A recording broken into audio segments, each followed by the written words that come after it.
নমস্কার বন্ধুরা, এই ভিডিওতে তোমাদের মধ্যে বেশ কয়েকটা গুরুত্বপূর্ণ আপডেট শেয়ার করার আছে। সেক্ষেত্রে ভিডিওটা না স্কিপ করে পুরোটা দেখার অনুরোধ থাকলো। আর তোমরা যারা চ্যানেলে প্রথমবার এসেছো তারা কিন্তু অবশ্যই ভিডিওতে লাইক দিয়ে চ্যানেলটা সাবস্ক্রাইব করে রেখো, কারণ তুমি কিন্তু এখানে তোমার প্রিয় দলের সমস্ত রকম খেলার খবর সবার আগে পেয়ে যাবে। তো চলো আর দেরি না করে আজকের ভিডিওর মেন টপিকগুলো নিয়ে আলোচনা শুরু করা যাক। তো সবার প্রথম আপডেটটাই মোহনবাগান দলের নতুন অস্ট্রেলিয়ান স্ট্রাইকার জেমি ম্যাকলারেনকে নিয়ে। তো তোমরা জানো জেমি ম্যাকলারেন সে তার ঘাড়ের চোটের সার্জারি করিয়ে সে মোহনবাগান শিবিরে দলের সাথে অনুশীলন সারছে। তবে জেমি ম্যাকলারেনকে দলের সাথে এখনও কিন্তু খুব একটা হার্ড প্র্যাকটিস করতে দেখা যায়নি, কারণ জেমি ম্যাকলারেন সদ্য চোট থেকে ফিরেছে, যার ফলে সে এখনই হার্ড প্র্যাকটিস করলে তাকে কিন্তু আবারও পুনরায় চোটের কবলে পড়তে হতে পারে। আর এই কারণেই কোচ মলিনার তিনি জানিয়েছেন তার দলের যে সমস্ত প্লেয়াররা চোট পাবে তারা পুরোপুরি 100% ম্যাচ ফিট হয়ে উঠতে না পারলে তাকে ম্যাচে নেবেন না মলিনা। আর এই প্রসঙ্গেই জেমি ম্যাকলারেনের বিষয়ে মেরিনার্স এরিনার তরফ থেকে যেমনটা জানা গেছে, জেমি ম্যাকলারেনের মুম্বাই সিটি এফসি ম্যাচে অভিষেক ঘটার কথা থাকলেও খুব সম্ভবত জেমি ম্যাকলারেনকে মুম্বাই সিটি এফসি ম্যাচে নাও দেখা যেতে পারে, কারণ কোচ মলিনা তিনি জানিয়েছেন জেমি ম্যাকলারেন তিনি যেন ফুল ফিট হয়ে সে মাঠে নামে। তবে জেমি ম্যাকলারেন সে আবার জানিয়েছে সে এখন ফিট রয়েছে, তবে নিজেকে সে সম্পূর্ণ ম্যাচ ফিট করে সে নিজের সেরাটা তিনি মাঠে দিতে চান। এছাড়া মোহনবাগান সমর্থকদের দলের প্রতি প্যাশান দেখার পরই সে ইন্ডিয়াতে খেলার সিদ্ধান্ত নিয়েছে, মোহনবাগানের পাশাপাশি আরও বড় বড় বিদেশি ক্লাবের অফার থাকা সত্ত্বেও। এর পাশাপাশি জেমি ম্যাকলারেন সে মোহনবাগান সমর্থকদের উদ্দেশ্যে জানিয়েছে সে নিজের কেরিয়ারের সেরা খেলাটা মোহনবাগান জার্সিতে তিনি দেখাতে চান। এবং মোহনবাগান সমর্থকদের উদ্দেশ্যে কিন্তু মুম্বাই সিটি এফসি ম্যাচের আগে এমনই কিন্তু মন্তব্য করেছেন মোহনবাগান দলের নতুন স্টার স্ট্রাইকার জেমি ম্যাকলারেন। আর জেমি ম্যাকলারেনের প্রসঙ্গে তার অস্ট্রেলিয়ান সতীর্থরা বলেছেন জেমি ম্যাকলারেন সার্কিটে বরাবর নো ননসেন্স ম্যান বলেই পরিচিত, অর্থাৎ সে যেটা করবে বলে মনস্থির করেছে সেটাই কিন্তু সে করবে।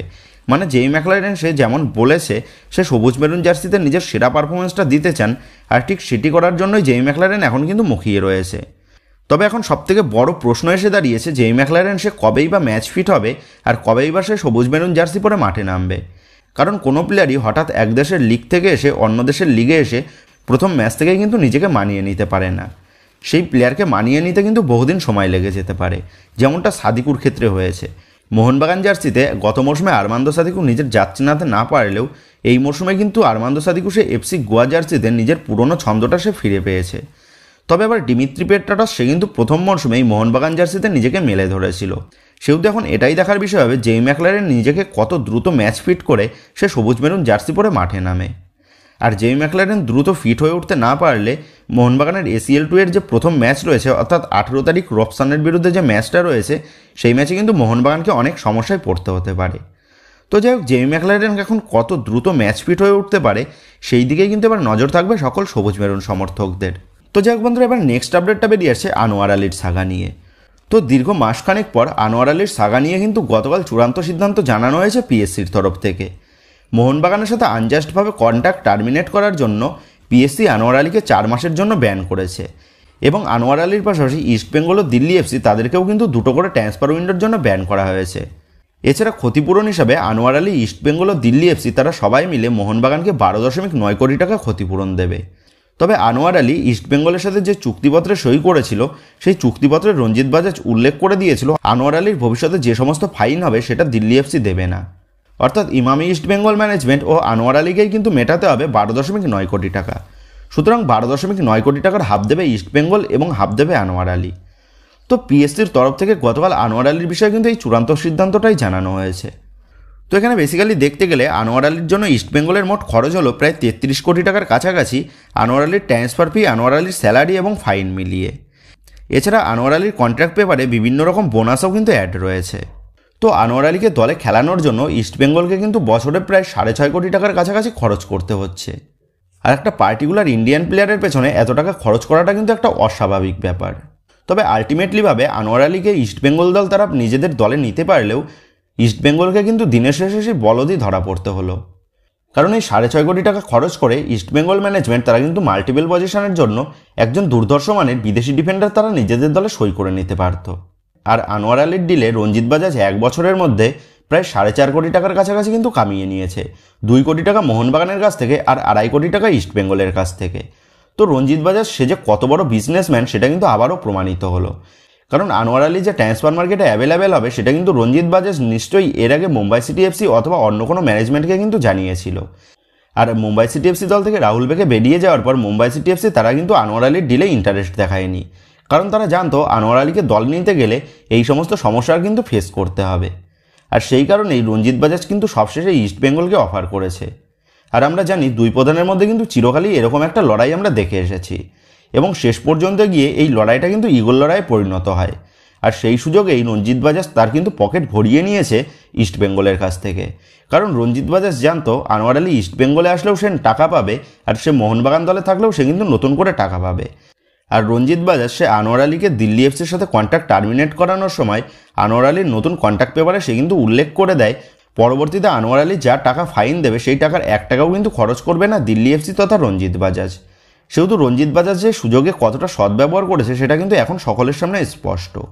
আর দিল্লি এফসি ট্রান্সফার ব্যান খেলেও কিন্তু রঞ্জিত বাজাজের কিছু যায় আসে না, কারণ তিনি এর আগে যেমনটা জানিয়েছিলেন দিল্লি এফসি ক্লাবকে তিনি বিক্রি করে দিতে চাইছেন। তো চারিদিক থেকে দেখতে গেলে এই ডিলে কিন্তু রঞ্জিত বাজাজের লাভ ছাড়া কিন্তু ক্ষতির কোনো কিছুই হয়নি। তো যাই হোক, পিএসসির তরফ থেকে চূড়ান্ত সিদ্ধান্ত জানানোর পর ইস্টবেঙ্গল কর্তা দেবব্রতবাবু বলেছেন তারা এই সিদ্ধান্তের বিষয়ে অ্যাপিল করে তারা ফিফার দ্বারস্থ হবেন। নীতুবাবু বলেছেন পিএসসির কাছে কোনো রকম অধিকার নেই ট্রান্সফার ব্যান বা জরিমানা ঘোষণা করার। তবে এখানে নীতুদার উদ্দেশ্যে একটাই কথা বলবো, যদি পিএসসির কোনো রকম রাইট না থাকে টাকা জরিমানা করার জন্য, তাহলে ইস্টবেঙ্গল কেন এত চিন্তা করছে? পিএসসির নির্দেশটা না মানলেই তো হয়ে গেল। তো যাই হোক, অ্যাজ পার ল 45 দিনের মধ্যে মোহনবাগানকে ক্ষতিপূরণের অর্থটা পেড না করলে আনোয়ার আলীকে কিন্তু 6 মাসের জন্য ব্যান হতে পারে, প্লাস ইস্টবেঙ্গল কিন্তু আরও একটা ট্রান্সফার ব্যান খেতে পারে। তো যাই হোক, বিষয়টা যেমনভাবে এগোচ্ছে তাতে কিন্তু ইস্টবেঙ্গল তাদের ক্ষতিপূরণ এবং ট্রান্সফার ব্যানটা কমানোর জন্য তারা কিন্তু ফিফার দ্বারস্থ হতে পারে। আর ফিফার দ্বারস্থ হয়ে ফিফাতেও গিয়ে যদি ইস্টবেঙ্গল তারা কেসে হেরে যায় তাহলে কিন্তু ইস্টবেঙ্গলের জন্য আরও বড়সড় সমস্যার সৃষ্টি হতে পারে।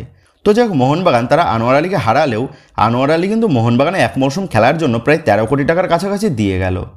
কারণ কোনো প্লেয়ারকে কোনো দল সই করালে সেই প্লেয়ারকে সই করানোর জন্য কিন্তু সেই দলের টাকা খরচ হয়, কিন্তু এখানে মোহনবাগান দলে খেলার জন্য আনোয়ার আলী সে কিন্তু নিজেই উল্টে মোহনবাগানকে টাকা দিয়ে গেল।